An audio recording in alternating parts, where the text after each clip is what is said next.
बालेश्वर तालसारी महोदधी रे विसर्जन हेले जगन्नाथंकर 32 बेश मूर्ति पछकु पछ लागिकरी 10टी ट्रैक्टर रे जगन्नाथंकर 32 बेश सह राधाकृष्ण लक्ष्मी शिव और सरस्वती मूर्ति को विसर्जन दिया जाइछि।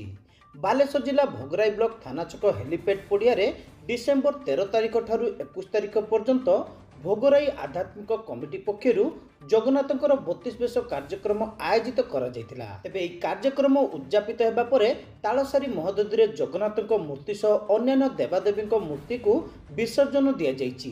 हेले मूर्ति गुडी को जेउ भली भाबे ट्रैक्टर रु ठेली विसर्जन दिया जाउछि ताहाकु नै जगन्नाथ प्रेमीक मध्यरे आघात उठिछि। ताहाकु नै जगन्नाथ प्रेमीक मध्यरे आघात दैछि।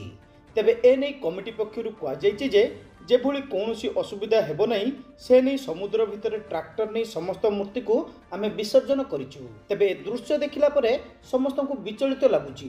जगन्नाथक समेत अन्य देवादेवी को एभली विसर्जन करिबा उचित नुहे बोली विभिन्न महल रे मत प्रकाश पाइछि।